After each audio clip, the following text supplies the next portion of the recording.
Hi, welcome to our channel, dear viewers.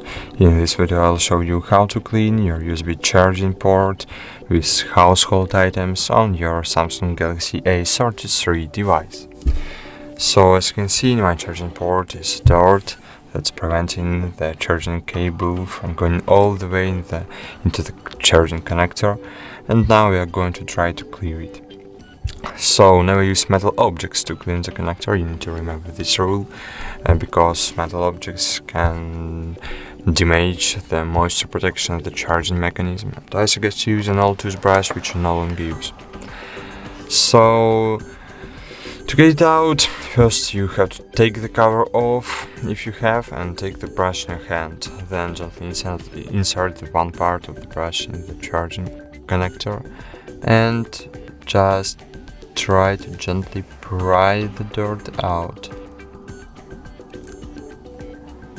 So cool, that's all. Thank you for watching. Like this video, subscribe to our channel, and bye. See you.